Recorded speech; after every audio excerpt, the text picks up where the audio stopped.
ఓం శ్రీ గురుభ్యో నమ. జ్ఞానానందమయం దేవం నిర్మలస్ఫటికాకృతిం ఆధారం సర్వవిద్యానాం హయగ్రీవం ఉపాస్మహే. మిత్రులందరికీ కూడా శ్రీరామనవమి సందర్భంగా శుభాకాంక్షలండి. ఇది రోజు రాముల వారి జన్మదినం. మనకి రామాయణం అనేకటువంటి విషయాలను తెలియజేస్తుందండి. అలాగే భారతం కూడా.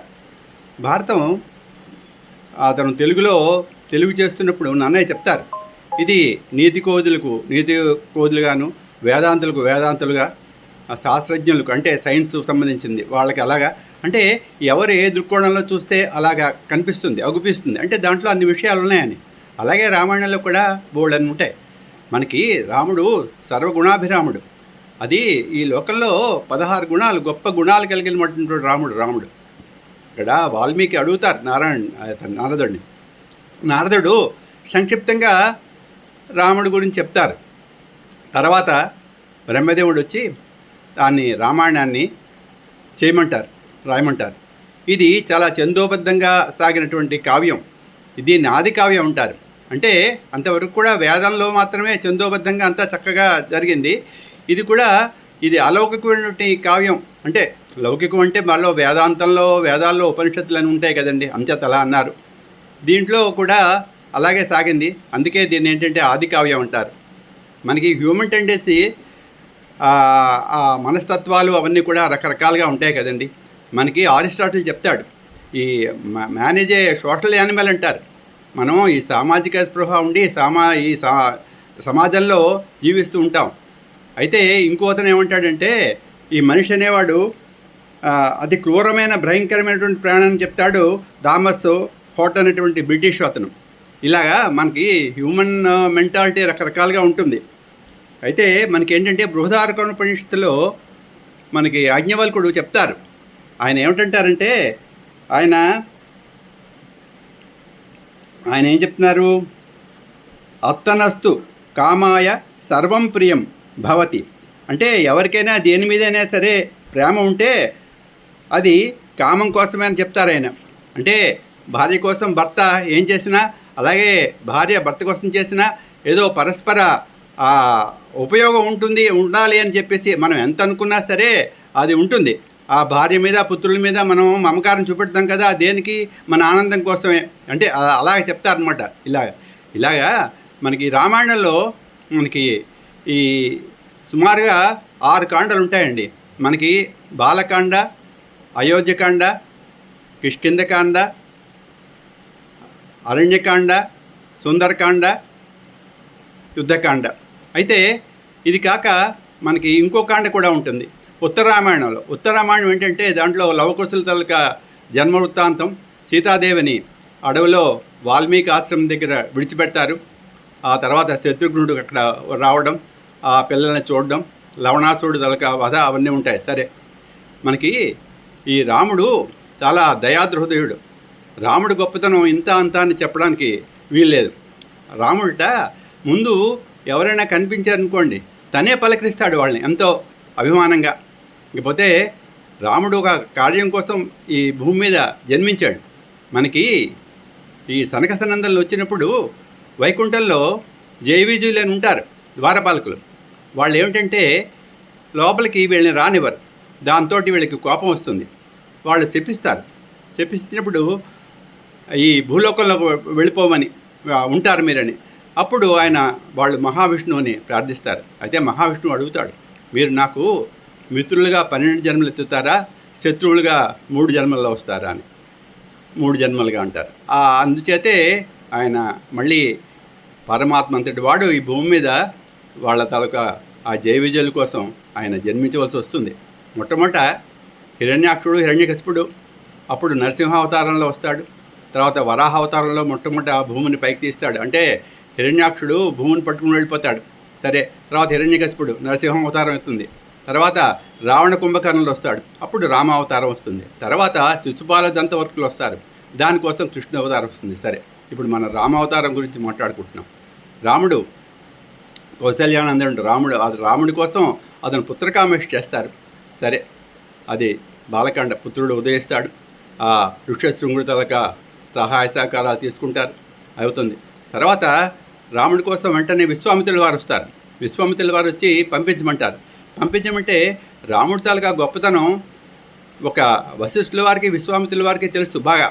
అయితే ఇతను మమకారం, రాముని విడిచి ఎప్పుడు ఉండలేడు, అతను పంపించనంటాడు.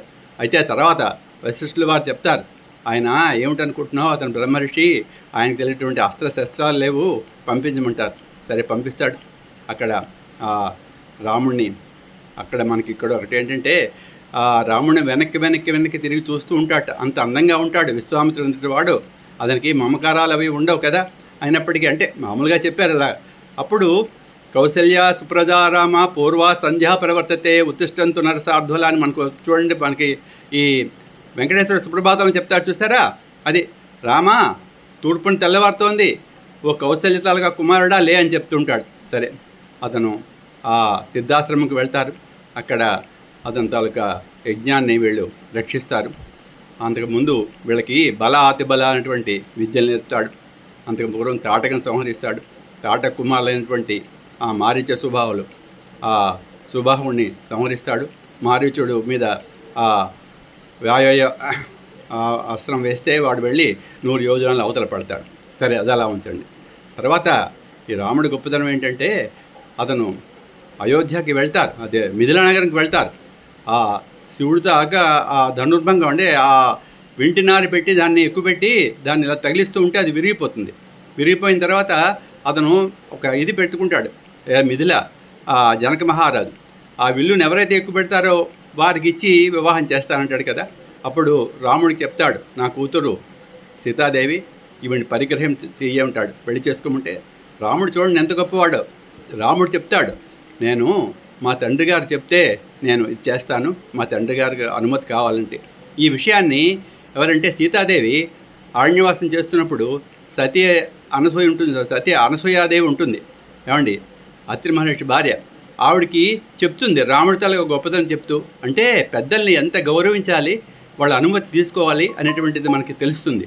అలాగే తర్వాత అరణ్యంలో ఉన్నప్పుడు ఆ సీతాదేవిని వాడు రావణాసురుడు పట్టుకుపోయినప్పుడు ఆ జటాయువు అది పాపం చివరి చిన్న ప్రాణం ఉంచుకుని ఉంటుంది రాముడికి చెప్పడానికి.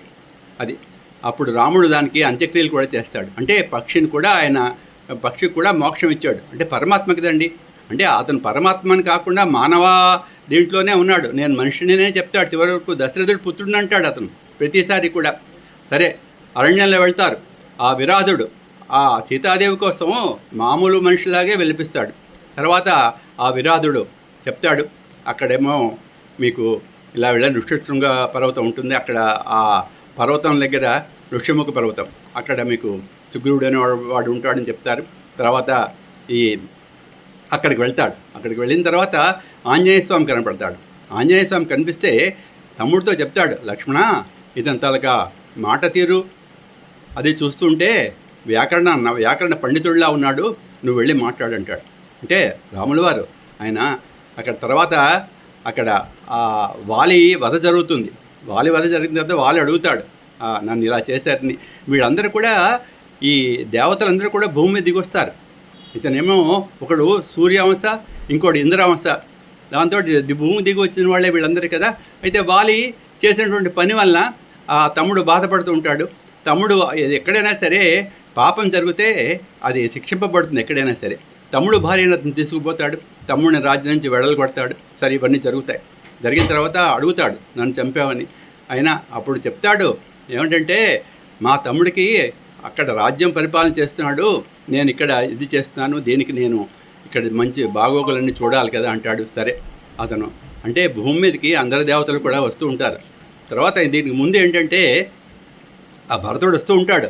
భరతుడు ఇతను ఉన్నాడు చిత్రకూట పర్వతం మీద ఉన్నప్పుడు ఈ సంగతి తెలుసుకుని వస్తుంటే లక్ష్మణస్వామి చెప్తాడనమాట. చెప్పి అన్న అనేది చెప్తాడు, నాయన మనకి బంధుమిత్రులు వాళ్ళందరూ నశించిపోయిన తర్వాత వచ్చేటటువంటి రాజ్యం నాకు వద్దు, అలాంటి విషపు అది నాయన, మనం అలాంటిది కోరకూడదంటాడు. తర్వాత ఈ ఋష్యముఖ పర్వతం మీద ఆ వాలి మరణించిన తర్వాత అతను భార్య కోసం ఈ సుగ్రీవుడు అన్ని దేశాలు వెతికించడానికి వీళ్ళని పిలిపిస్తాడు అందరూ కూడా. అంటే రాముడి తలగా గొప్పతనం ఏంటంటే అతనికి ఈ కోతులకి చపల చిత్తం. చూసారా, అవి కూడా రాముడి తాలూకా ధర్మనేత చూసి అతన్ని అభిమానించి అతనికి సహాయం చేయడానికి ముందుకు వస్తాయి. ఏమండి, అలాగే వెళ్తారు. అవన్నీ కూడా వెళ్ళి వాళ్ళు ఒక చోట ఉంటారు. అంటే దక్షిణ దిక్కుగా దానికి వెళ్ళడం అంగదుడికి పంపిస్తాడు. అంటే ఆ రోజుల్లో ఈ ఎక్కడెక్కడ ప్రపంచంలో ఏవేవి ఉంటాయి ఈ విషయాలు అన్నీ కూడా ఈ సుగ్రీవుడు చెప్తాడు. ఈ విషయాలు నీకెలా తెలిసాయి అంటే వాళ్ళ అన్న ఇతన్ని వెంట తిరుగుతే అన్ని దేశాలు ఎక్కడ తిరగాలి, ఎక్కడ నేను ఉండాలి, ఎక్కడ నాకు రక్షణ ఉంటుందని అన్నీ తిరుగుతాట. అంచేత ఆయనకి అన్ని విషయాలు తెలిసాయి. ఆ విషయాలని కూడా ఆ వానరవీళ్ళకి చెప్తారు. దక్షిణ వైపు అంగదుడు అంటే తన అన్నగారు కొడుకు అనమాట, వాలి కొడుకుని పంపిస్తారు. ఆ అంగదుడు తర్వాత సరే అక్కడ అందరూ కూడా ప్రాయోపవేశం చేద్దాం అనుకుంటారు. అక్కడ మళ్ళీ జాంబవంతుడు ఆంజనేయ స్వామిని స్తుతిస్తారు. నీ బలం నీకు తెలియదు అంటే అతనికి ఒక ఇది ఉంది, అతని బలం అతనికి తెలియదు కదా. సరే వెళ్తారు. వెళ్ళిన తర్వాత అక్కడ నలుడు నీలుడు అనేవాళ్ళు అక్కడ సముద్రం మీద ఆనకట్ట ఇంజనీరింగ్ స్కిల్స్ అనమాట. అంటే రాముడు ఆధ్వర్యంలో అది జరుగుతుంది. తర్వాత శివకేశవుల భేదం లేదు. రాముడు ముందు నుంచి కూడా దశరథ నందనుడు అన్నాడు, మనిషినే అన్నాడు. అతడు మొట్టమొదటి అక్కడ శివలింగ ప్రతిష్ఠ చేస్తాడు. అంటే యుద్ధంకి వెళ్ళే ముందనమాట. ఇప్పుడు మనం చూడండి రామేశ్వరం అని చెప్పుకుంటున్నాం. అక్కడ ఈ శివలింగ ప్రతిష్ఠ చేసిన తర్వాత రాముడు ఆ యుద్ధానికి బయలుదేరతాడు. సరే అక్కడ యుద్ధం జరుగుతుంది. ఆ యుద్ధం జరుగుతున్నప్పుడు లక్ష్మణ స్వామి అడుగుతాడు. అతనికి పట్టాభిషేకం చేస్తారు. ఎవరికి? విభీషణుడిని ముందు నమ్మడం అంటే నమ్మరంటే వాళ్ళు ఎవరు నమ్మరు, వద్దంటారు. కానీ రాముడికి ఎవరు ఎలాంటి వాళ్ళో వాళ్ళ నైజం ఎలాగో చూడగానే కనిపెట్టేటువంటి తత్వం అతనిది. చాలా గొప్ప విషయం అది ఆంజనేయ స్వామి చెప్తాడు. అంటే నేను వెళ్ళాను, అందరిలోకి అక్కడికి వెళ్తే అందరూ వ్యతిరేకించిన ఇతనే నన్ను అభిమానించాడు, దూతని చంపకూడదని కూడా ఇదని చెప్పాడు అన్నగారికి అని చెప్తాడు. ఇలా విషయాలని కూడా దాన్ని రాముడు వింటాడు. విన్న తర్వాత అతనికి అక్కడ వెంటనే పట్టాభిషేకం చేస్తారు. అప్పుడు అన్న లంకకి పట్టాభిషేకం చేసావు అంటే రావణ్ణి చంపేసి ఖచ్చితంగా చంపుతాడన్న నమ్మకం, ఇతను రాజుని చేయగలనటువంటి నమ్మకం రాముడికి ఉంది. దాంతో అంటే అడుగుతాడు, అన్న ఇలా చేసావు మరి ఎలాగంటే అతను అంటాడు, ఒకవేళ రావణాసుడు నన్ను శరణం కూడా వస్తే సరే ఈ లంకని అతనికి ఇచ్చి నా అయోధ్య ఇతనికి ఇచ్చేస్తానంటాడు, అయోధ్య నగరాన్ని. అంటే అంత గొప్పవాడు. ఇక్కడ ఏంటంటే ఇంకోటి ఉందండి, వీళ్ళకి త్యాగం. రామాయణం అంతా కూడా త్యాగమే. ఎలా ఉంటుందంటే చూడండి, రాజ్యం ఇతను విడిచిపెట్టినా సరే ఏమిటి భరతుడు రాజ్యాన్ని తీసుకోకుండా అంతా అతనికి నీకు ప్రతినిధిగా ఉంటానని చెప్పి అతను నందిగామ అనేటువంటి గ్రామంలో అన్నగారిలాగే వల్కలవి ధరించి జటాజూటం ధరించి పాపం అలాగా ఇచ్చేస్తాడు. అయితే రాముడు చూసారా, రాముడు తోడుబాటు లక్ష్మణస్వామి వచ్చేశారు. లక్ష్మణస్వామి కూడా మరి నగర త్యాగం చేస్తారు. భార్యను కూడా విడిచిపెట్టి 14 సంవత్సరాలు అన్నగారితో ఉండిపోతారు, వదిన గారితో. ఎంత గొప్ప విషయం అది. అక్కడ కూడా త్యాగమే. అంటే ఇదంతా చెప్తుంది ఏంటంటే రాముడి తాలూకా గొప్పతనం. అలాగే రాముడి తాలూకా గొప్పతనం వల్ల వాళ్ళు ఏంటి, అక్కడ వీళ్ళు ఇక్కడ ఈ ఉంటారు ప్రాయప్రవేశం చేద్దాం అనుకుంటారు కదా. ఈ లోపల సంపాతి చూడండి, అక్కడ సీతాదేవి ఎక్కడుందో లంకలో ఉందని చెప్తుంది ఆవిడ. చెప్పి తర్వాత ఆవిడకి రెక్కలు వస్తాయి. అంటే రాముడికి ఎవరైనా సరే ఉపకారం చేస్తే వాళ్ళకి ఎప్పుడు కూడా మంచి జరుగుతుంది. దీని వల్ల మనకు తెలుస్తుంది. ఏమండి, ఇలాగా సరే ఆ యుద్ధంలో రావణాసురుడు మరణిస్తాడు. అది ఆ తర్వాత ఇతన్ని రాజుగా చేస్తారు. సరే, అంటే రామాయణ విషయాలన్నీ కూడా మనకి దానిలో సూక్ష్మ ధర్మాలు ఉంటాయి. ఇవన్నీ కూడా మల్లాదే చంద్రశేఖర శాస్త్రి గారు, మనకి సామ్యవేదం వారు, అలాంటి మహానుభావులు చెప్పాలి. చాగంటి వారు. రామాయణం ఎవరు చెప్పినా ఎన్నిసార్లు చెప్పినా సరే రామాయణం వినాలని ఉంటుంది. చూడండి, భారతం అంటారు, వింటే భారతం వినాలి, లేకపోతే గారెలు తినాలి, గారెలు అంటారు. అలాగా రామాయణంలో ఎన్నో సూక్ష్మధర్మాలు ఉంటాయండి. ఏదో స్థూలంగా మనకి రాముడు దశరథుడి కొడుకు, అయోధ్య, తర్వాత ఇతని దగ్గర విద్య నేర్చుకున్నారు. అదే బల తర్వాత వాళ్ళు అరణ్యంలో సీతాదేవిని పట్టుకెళ్ళిపోతే రావణాసురుడు సుగ్రీవుడి సహాయంతో అతను లంకను చేరాడు. లంక మీదే సముద్రం మీద వారధి కట్టి లంక చేరి విభీషణుడి సహాయంతో అతను చెప్తే అదే రావణ కుంభకర్ణను నిర్జించాడు. ఇవన్నీ మనం సూక్ష్మంగా చెప్పుకుంటాం. కానీ దీంట్లో సుందరకాండ అనేది ఉంది. ఆ సుందరకాండలో ఏదో శక్తి రహస్యాలు చాలా ఉంటాయని చెప్తారు. మంత్రం సుందరకాండ అంటే అది ఆ సుందరకాండ అనేది పేరు ఎలా వచ్చిందంటే ఆ పట్టణం, లంకా పట్టణం చాలా అందమైంది, సుందరంగా ఉంటుందని. లేదా అంటే అక్కడ అదే దాన్ని చెప్తారు అది రకరకాలుగా. అంటే ఇవన్నీ కూడా ఎవరైనా పెద్దవాళ్ళు చెప్పాలి. మల్లాది వారు మనకి రామాయణాలు చాలా ఉన్నాయి. కంబరామాయణం ఉంది, మొల్ల రామాయణం ఉంది, రామాయణ కథప్రవృక్షం విశ్వనాథ సత్యనారాయణ గారిది మహానుభావుడు ఆయనది ఉంది. ఇవన్నీ కూడా చక్కటి వర్ణనలతో రాముడిని వర్ణిస్తుంటారు. రాముడు చేసినట్టు గొప్పతనాన్ని వర్ణిస్తారు. అయితే కొన్నిట్లో సంక్షిప్తాలు ఉంటాయి, కొన్ని ప్రక్షిప్తాలు ఉంటాయి, కొన్ని లేనివి చేర్చారంటారు. ఇప్పుడు మనకి సినిమాలు చూస్తున్నాం. ఆ సినిమాల్లో ఏం చేస్తున్నారంటే రాముడు శబరి ఆవిడ పళ్ళు ఇస్తే కొరికి రాముడికి ఇస్తూ ఉంటారు. ఇది చాలా అన్యాయం అండి. ఆవిడ మతంగ మహర్షి తాలూకు ఆ శిష్యురాలు, ఆవిడకి ఆ విషయం తెలియదు, ఆ ఎంగిల్ చేసి పెడుతుందా భగవంతుడికి నైవేద్యం ఏమండి, ఇలా చేస్తూ ఉంటారు. ఇలా అంటే ఇలాంటి విషయాలు మనం నమ్మకూడదు, చెప్పచ్చు. అది సినిమాలు అలా తీస్తున్నారు అన్నీ కూడా. మనకి మనకి విశ్వనాథ సత్యనారాయణ వారి తాలూకా దాంట్లో ఏం చెప్తారు సామవేదం వారు, ఆయన పద్యాలు చెప్తూ దాంట్లో ఉన్నటువంటి సౌందర్యం అది చెప్తూ ఉంటారు. అంటే నాలాంటి వాళ్ళకి పద్యాలు ఏవి అర్థం కావు, శ్లోకాలు అర్థం కావు అని చేత ఏంటంటే పెద్దవాళ్ళు చెప్పినట్టుగా విని మనం ఇచ్చేయాలి. అలాగే నేను వింటాను ఈ రామాయణం భారతాలు అలాంటి వాటి మీద చిన్న చిన్న పిల్లలకి క్విజ్ ప్రోగ్రామ్స్ అరేంజ్ చేయాలి. ఏమండి పూర్వకాలం మాకు ఉండేది, పాఠాలు అవి ఉండేవి, మంచి పద్యాలు ఇవి కూడా ఉండేవి, ఇప్పుడు కూడా ఉండుంటాయని కూడా తెలుగు పోయిటల్లో ఇవి ఇస్తారు.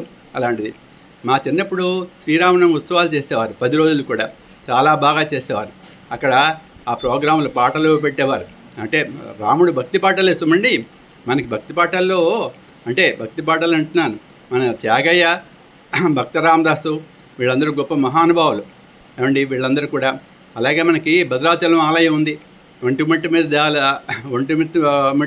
దేవాలయం ఉంది.